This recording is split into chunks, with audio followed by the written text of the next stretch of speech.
हर दिन पावन श्रृंखला में आइए आज 29 अक्टूबर को स्मरण करते हैं आजाद हिंद सरकार के स्थापना दिवस को।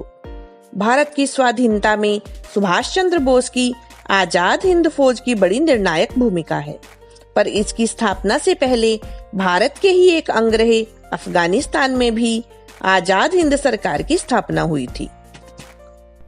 अगर आपने अभी तक हमारे चैनल को सब्सक्राइब नहीं किया है तो कृपया इसे सब्सक्राइब अवश्य कर लें, जिससे कि आपको प्रतिदिन इसी प्रकार की अच्छी जानकारी मिलती रहे। जहां अनेक क्रांतिकारी देश के अंदर संघर्ष कर रहे थे, वहां विदेश में रहकर उन्हें शस्त्र, धन एवं उन देशों का समर्थन दिलाने में भी अनेक लोग लगे थे। कुछ देशों से ब्रिटेन की संधि थी कि वे अपनी भूमि का उपयोग इसके लिए नहीं होने देंगे, पर जहां ऐसी संधि नहीं थी वहां क्रांतिकारी सक्रिय थे। उन दिनों राजा महेंद्र प्रताप जर्मनी में रहकर जर्मन सरकार का समर्थन पाने का प्रयास कर रहे थे। वे एक दल अफगानिस्तान भी ले जाना चाहते थे। इसके लिए उन्होंने मोहम्मद बरकतुल्लाह को भी बर्लिन बुला लिया। मोहम्मद बरकतुल्लाह इससे पूर्व जापान में सक्रिय थे, पर जापान से अंग्रेजों की संधि होने के कारण वे अपने एक साथी भगवान सिंह के साथ सैन फ्रांसिस्को आ गए थे। बर्लिन उन दिनों भारतीय क्रांतिवीरों का एक प्रमुख केंद्र बना हुआ था। राजा महेंद्र प्रताप के नेतृत्व में बर्लिन दल का गठन किया गया।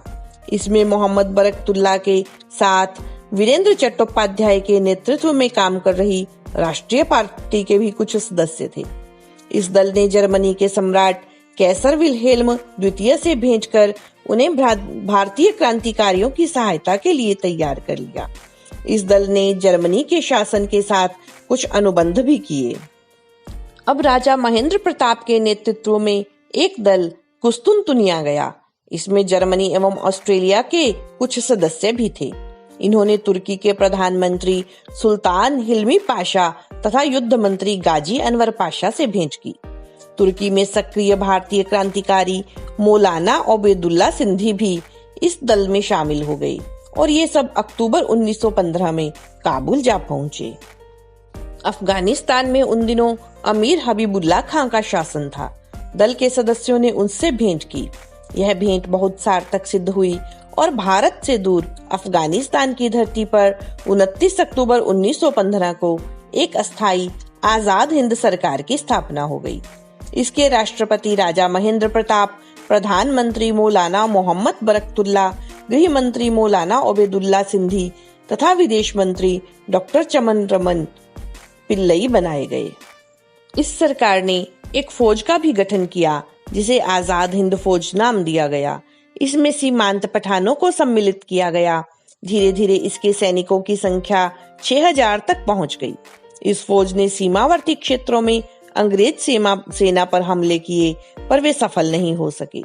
अनेक सैनिक मारे गए तथा जो गिरफ्तार हुए उन्हें अंग्रेजों ने फांसी दे दी। इस प्रकार आजाद हिंद सरकार तथा फौज का यह प्राथमिक प्रयोग किसी ठोस परिणाम तक नहीं पहुंच सका।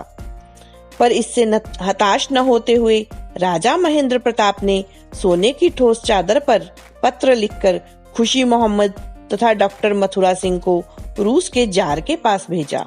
जार ने उन्हें गिरफ्तार कर डॉक्टर मथुरा सिंह को अंग्रेजों को सौंप दिया। अंग्रेजों ने उन्हें लाहौर में फांसी दे दी। ऐसे अनेक बलिदानों के बाद भी विदेशी धरती से स्वतंत्रता, देश की स्वतंत्रता के कष्ट साध्य प्रयास लगातार चलते रहे।